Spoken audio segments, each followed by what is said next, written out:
சிவனின் நெற்றிக்கண் நெருப்பிலிருந்து தோன்றி சரவண பொய்கையில் கார்த்திகை பெண்களால் வளர்க்கப்பட்டவர் முருகன்.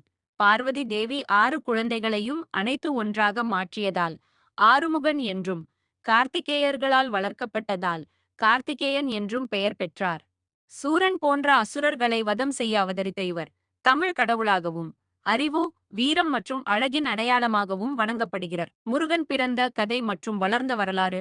பிறப்பு: சூரபத்மன் என்ற அசுரனின் கொடுமைகளை தாங்க முடியாத தேவர்கள் சிவபெருமானிடம் சரணடைந்தனர். சிவன் தனது நெற்றிக்கண்ணிலிருந்து 6 தீப்பொறிகளை வெளிப்படுத்தினார்.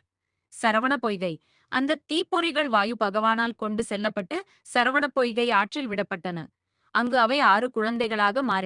வளர்ப்பு: கிருத்திகை எனப்படும் 6 நட்சத்திர பெண்கள் கார்த்திகை பெண்கள் அந்த 6 குழந்தைகளையும் எடுத்து பால் ஊட்டி வளர்த்தனர். ஆறுமுகன்: பார்வதி தேவி அந்த 6 குழந்தைகளையும் ஒன்றாக அணைக்கும் போது அவர்கள் 6 முகங்களும் 12 கைகளும் கொண்ட ஒரே குழந்தையாக முருகன் மாறினர். வளர்ச்சி: இளம் வயதிலேயே முருகப்பெருமான் அறிவுத்திறன் மிக்கவராக சிவனுக்கே பிரணவ மந்திரத்தின் ஓம் பொருளை கூறும் சுவாமிநாதனாக விளங்கினார். அசுரவதம்: பார்வதியிடம் வேல் வாங்கிய முருகன் சூரபத்மனை வதம் செய்து அசுரர்களை அழித்தார். பின்னர் தெய்வானை மற்றும் வள்ளியை திருமணம் புரிந்தார். முக்கிய தகவல்கள். வேறு பெயர்கள்: கந்தன், வேலன், செந்தில், கார்த்திகேயன், சுப்பிரமணியன். வாகனம்: மயில். படைவீடுகள்: திருப்பரங்குன்றம், திருச்செந்தூர், பழனி, சுவாமிமலை, திருத்தணி, பழமுதிர்ச்சோலை ஆகியவை முருகனின் 6 முக்கிய வழிபாட்டு தலங்களாகும்.